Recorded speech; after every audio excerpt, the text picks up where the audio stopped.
Hey guys, Bugcat7 here. Okay, it is Monday, February 11th, 2019, and I want to thank you for visiting the Stonewall Research channel here on YouTube. Thank you very much. I appreciate it very much. I know you got a lot of videos to watch, and so do I. It's hard to find time for all of this stuff, but I hope you find time to watch my videos. Anyway, please hit the like if you do like it, and if you do share it, that would be great too. Get this word out there. Okay, so today's video I entitled Debunking the Ice Age, because this is part of, believe it or not, how it relates to the stone walls is that people like Robert Thorson, who's the supposed expert on the stone walls of New England, New York and New England, all right? He's a geologist, so he subscribes to the geologists, the current notion that all the sort of rock that you find all over the place that's been moved, hundreds of miles, and moved up into the mountainous regions of North America and elsewhere on the planet, they call this drift. Okay? It's from geology, and you can see here it says, in geology, drift is the name for all material of glacial origin found anywhere on land or at sea, including sediment and large rocks, glacial erratic. Glacial origin refers to erosion, transportation, and deposition by glaciers. Okay, so that's what it's about. Thorson says, like many other geologists and anthropologists from, New England, that all the stone that's to be gotten for the stone walls is from this drift deposited by glaciers. And half of Thorson's book, Stone by Stone, all right, is about the geology. Okay, then he goes into the stone wall history and whatnot. And as I go through in my debunking series, if I can find it here. Here's my debunking mainstream history playlist. I mention it in here, and I mention it in a number of other videos that, the Ice Age may not have even happened. It may not even existed. There may be another reason for all of this stuff. For all of this rock deposited, all of these stones and glacial erratics, what they call glacial erratics. There could be different reasons for, the deposition of this stuff.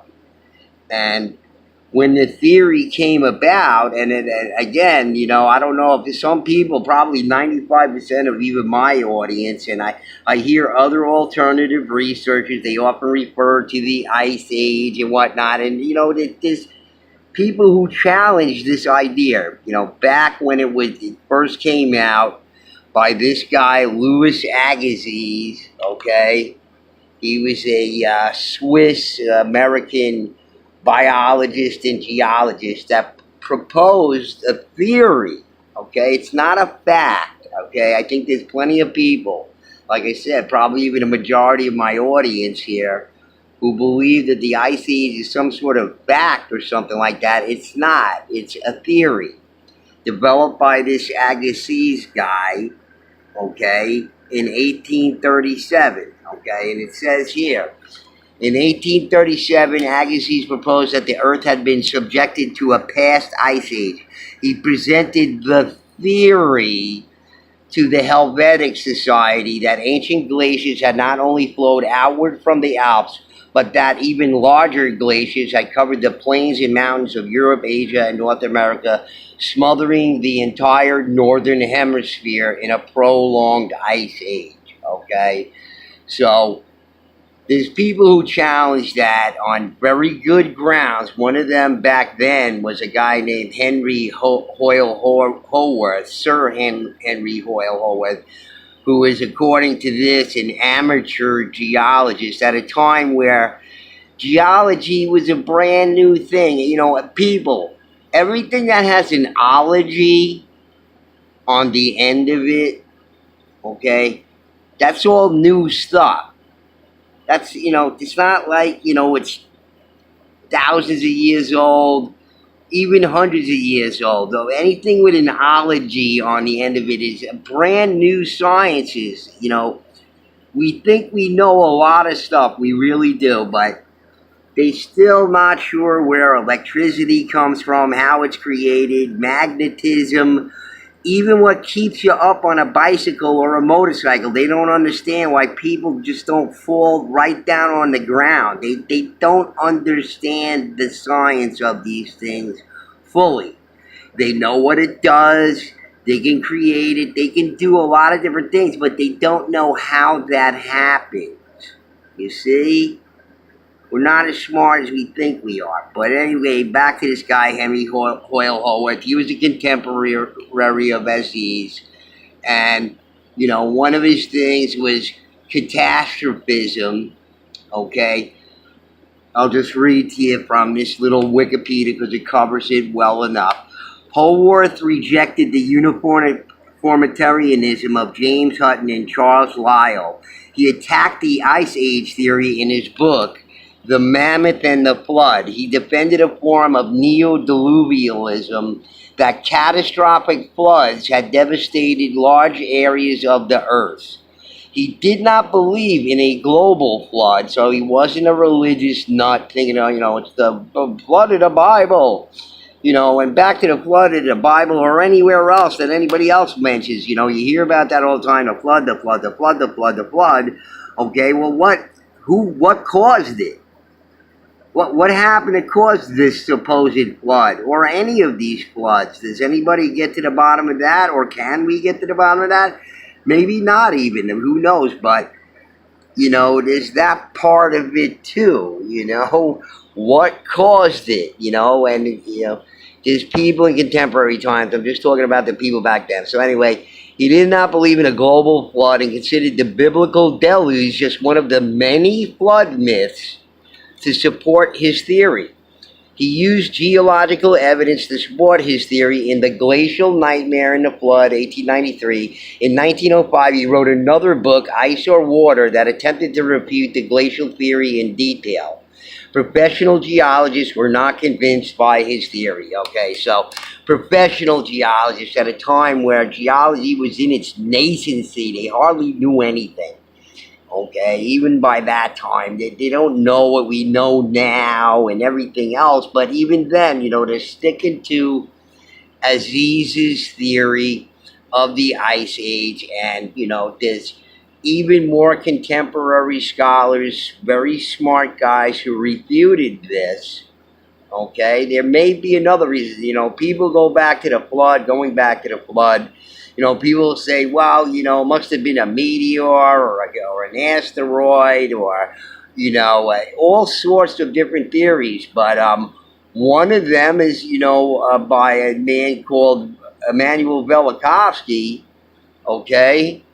And he goes over it in his book, Earth in Upheaval, about the planetary alignment that happened in the not so distant past, because he believes the timeline was wrong too. So like the exodus from Egypt by the Israelites, may have happened a lot sooner than, what the timeline, this is one of his things too. So these events, and I go through this in my video, the mystery eruption, 1808, 1809, mystery eruption, the mud floods, all this kind of stuff, because I believe that the mud flood, it wasn't just one flood.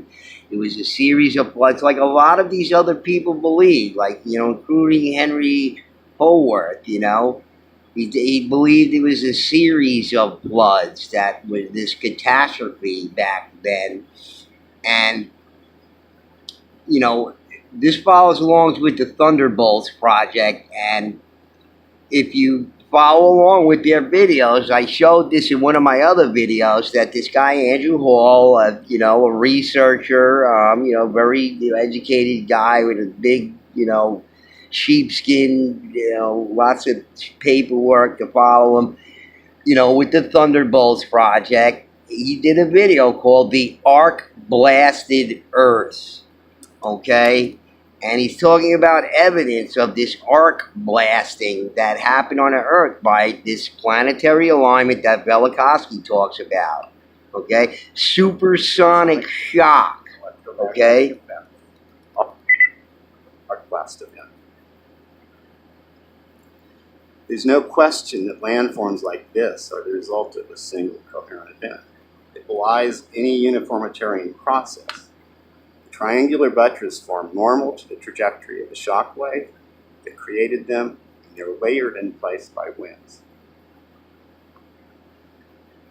This is how it happens. Okay, so I'm letting you listen to a little bit of it. This guy goes into this whole thing about the arc blasted Earth because of the proximity of the other planets, as Velikovsky proposed, this alignment of planets. The solar system went crazy. If you didn't know anything about it, you know, I refer you to Emmanuel Velikovsky's work and books. There's many lectures here on YouTube you can go to, okay?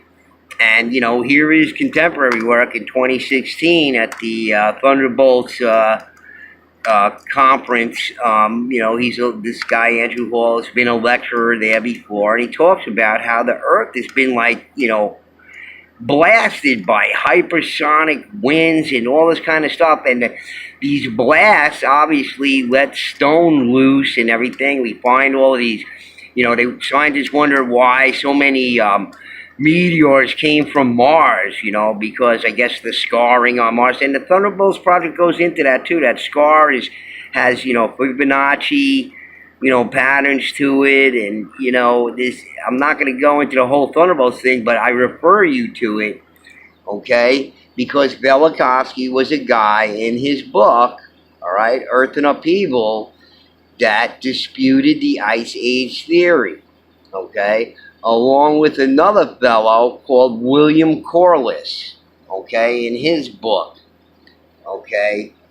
He was a mainstream guy, William Corliss, okay, a very, very, you know, respected academic who wrote all kinds of pamphlets on science. He's a physicist and whatnot, and his interest was about enigmas, scientific enigmas, and he wrote this book, Unknown Earth, a handbook of geological enigmas, okay? So there's a lot of questions these guys bring up about ice and, you know, how it impacts things and whatnot. You know, you got to think about it, okay? If you fill a garbage pail full of water and freeze it solid, okay, and hoist it up, you know, 5 stories, and take a piece of granite, which has the hardness, you know, pink granite, red granite, you know, basalt, you know, which has a hardness of like 8 or 9, you know, next to a diamond or whatever it is, and drop that whole garbage pail full of ice on top of a piece of granite. Do you think that it would break the granite? You know, ice has a hardness of like 1. You know, don't you think that, you know, the impact, the friction and the heat caused by it would not only fracture the ice, but reduce it into a slush? You know, these are the questions that these, you know, physicists say that these geologists ignore in order to put forth this theory by Agassiz. So, I can't think of really anybody better to go over it, really, than Harry Hubbard. Okay, because he does a video on his channel. He explains everything, and he uses Corliss's book and Velikovsky and other books, okay, to explain a bunch of things that don't make sense about the Ice Age and about, you know, the physical attributes of glaciers. And, you know, also, if you had a big, giant, long thing that weighed a lot, okay, and you were pushing it downhill onto a flat plain, okay, like these glaciers, supposedly the geologists, you know, and naturalist explanation for glaciers is that gravity pulls them down, right? So if you had a big, long, heavy thing and you were pushing it down a gradient onto a flat plane, okay, at some point, most of the body of the thing will be on the flat plane. It's going to be a lot harder to push from the end on the gradient, you know, the sloping gradient is going to be less weight there, and, you know, it can't be unlimited weight there. Even if it collected to the maximum, it could only be so much weight there and a lot more weight in front of it, you know. So that's another question about it, okay, and how it went uphill and up mountainsides, and it ended up in places close to the equator, you know, where it's obviously hot today. So there's a lot of questions about this stuff, and Harry Hubbard goes over it in his video. Is there an ice age coming soon? And I'll post it in the description, and I'll post a link to it in the at the end of the video, this video here, so you can go to there and look, you know, look at Harry Hubbard's lecture. You know, he gets into it just like I do by using these guys' books, okay? I couldn't do a better one, so that's why I'm directing you here to, you know, check out Harry Hubbard's film, you know, his presentation about the Ice Age and what these guys had to say about it and how the Ice Age theory came about, okay? It came about slowly through consensus, okay? It's, you know, there's a lot of questions about it, so I will refer you back to this. There's a lot of questions about the Ice Age.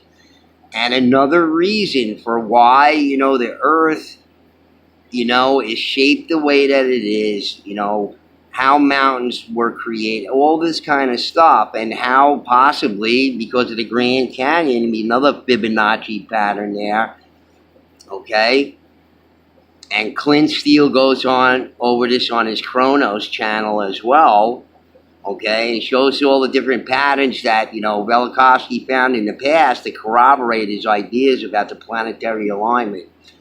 And if the planets didn't align, and there was electrical discharge from interplanetary electrical discharge, like Velikovsky claimed, you know, that could be a reason for a lot of this stuff that went on in this planet, including mud floods and everything else.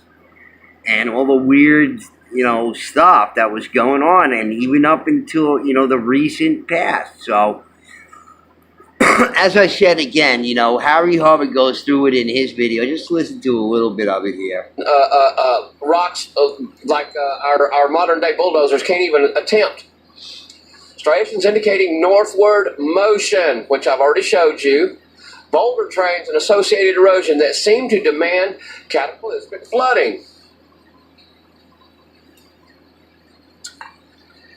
Geological convulsions, indeed, may have sculpted northern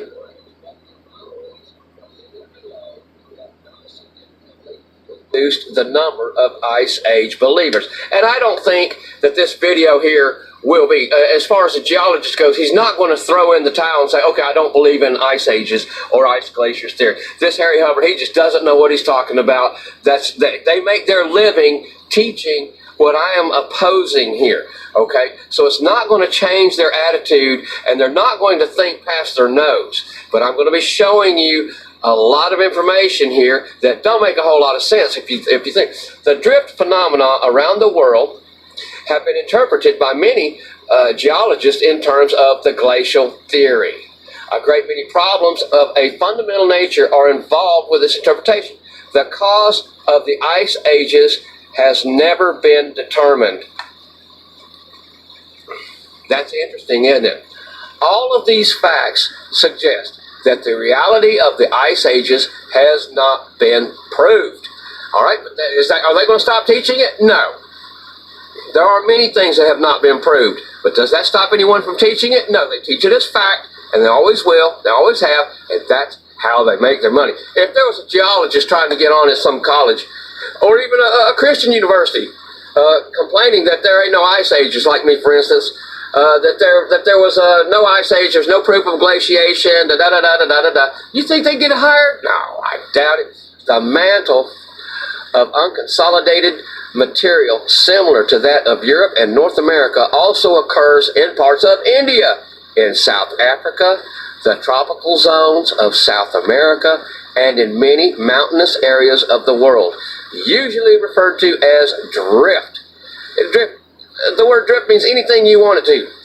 The material is also known as boulder clay, diluvium, outwash, deposits, glacial, moraine, and till, and loess. You can also say loess, and that's just what they do. They make it up as they go, and they give it all these fancy names. Make it up as you go. Let's go next page. This is page number 34. All right. So anyway, I just wanted to show you a little bit of Harry's video there. So again, I'll put a link in the description and a link at the end of the video there. Please go there and watch his video. He can't explain it better than I, can.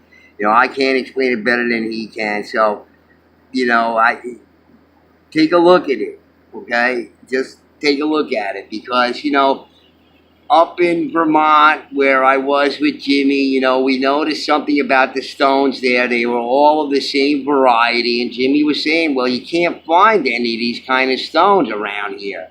Even just, buried somewhere in the yard or whatever it is, none of these kinds of stones can be located. It's like the people who made the walls had to go outside of the area to get more stone to create these walls. Then there was actually stone within the walled areas there, that enough stone to create the walls, because nobody was farming on the mountainous side of Jimmy's property there. And whatever property that was in the flat areas, didn't have that kind of stone in it if you did any digging around there. So in any case, I just wanted to throw this at people. And, take it from there, guys. As I said, go to Harry Hubbard's, get yourself Velikovsky's book, Earth and Upheaval, or a copy of Corliss's book, Unknown Earth, a handbook of geological enigmas, okay? Because their whole Ice Age theory doesn't make any sense, as Holworth was saying about the mammoths and whatnot and how they were frozen, flash frozen.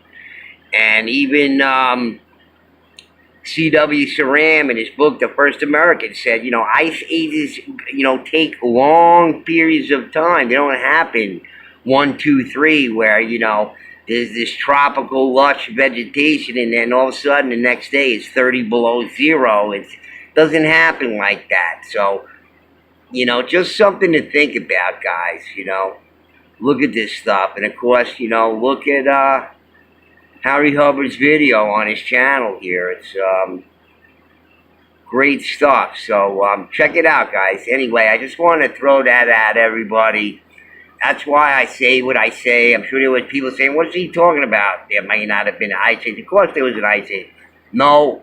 Not of course, it's just another theory, and it's a bad one at that.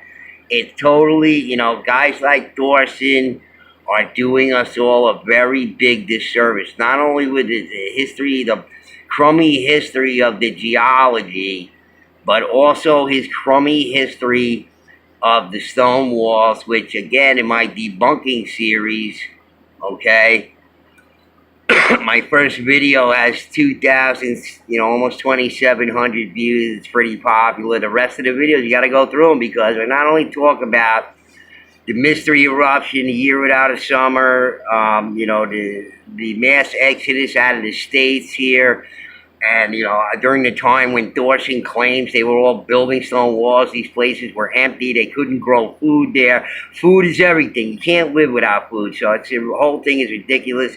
The deforestation, the mortality rate, the adult mortality rate was 40-something%. People on average lived to 45 years old, and it was even worse for kids, Do you think they had their kids out there doing this dangerous work, which eventually I'll get to in this book by Curtis P. Fields about his safety, the whole chapter on safety, because it's extremely dangerous work. Yeah, these kids weren't living, these families are even sending them out there to work on stone walls in the wintertime. I don't think so.